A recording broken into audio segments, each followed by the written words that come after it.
വിദ്യാഭ്യാസ മേഖലയിൽ സുപ്രധാന മാറ്റങ്ങൾക്ക് വഴിതെളിച്ച് ഒക്ലഹോമ സംസ്ഥാനം. അമേരിക്കയിലെ ഒക്ലഹോമ സംസ്ഥാനത്തെ AP ഗവൺമെന്റ് ക്ലാസ് റൂമുകളിൽ ബൈബിളുകൾ സ്ഥാപിക്കുവാനുള്ള സുപ്രധാന തീരുമാനം വെളിപ്പെടുത്തിയിരിക്കുകയാണ് ഒക്ലഹോമ സംസ്ഥാനത്തെ പൊതുവിദ്യാഭ്യാസ വകുപ്പിന്റെ ചുമതലയുള്ള Ryan Walters. I'm excited to announce today that Oklahoma is the first state to bring the Bible back to the classroom. Today we purchased over 500 Bibles that will be in the AP government classrooms across the state. Bible just like this. AP government class റൂമുകളിൽ മാത്രം വെക്കാനായി 500-ലധികം ബൈബിളുകളാണ് പൊതുവിദ്യാഭ്യാസ വകുപ്പ് തയ്യാറാക്കിയിരിക്കുന്നത്. ബൈബിളുകൾ class റൂമുകളിലേക്ക് തിരികെ കൊണ്ടുവരാനായി ആദ്യം മുൻകൈയെടുത്തിരിക്കുന്ന സംസ്ഥാനം ഒക്ലഹോമയാണെന്ന് Walters തന്റെ എക്സ് പോസ്റ്റിലൂടെ അറിയിച്ചു. We have the Bible, Constitution, the Declaration of Independence, the Bill of Rights. These are foundational documents in our nation's history.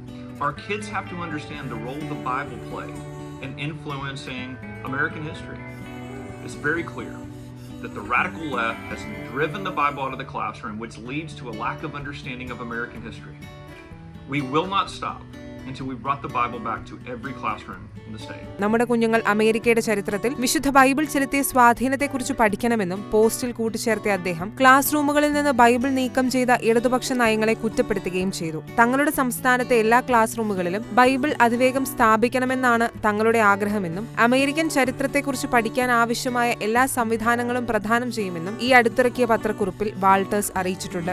അമേരിക്കയുടെ ചരിത്രത്തിൽ ബൈബിൾ സുപ്രധാന പങ്ക് വഹിക്കുന്നുണ്ട്. ആ ചരിത്രം തിരുത്താൻ തങ്ങൾ ആഗ്രഹിക്കുന്നില്ല എന്നും ബൈബിളിനോടൊപ്പം തന്നെ pledge of allegiance, the declaration of independence, the bill of rights, American ഭരണഘടന എന്നിവയും ക്ലാസ് റൂമുകളിൽ വെക്കുമെന്നും വാൾട്ടേഴ്സ് അറിയിച്ചു.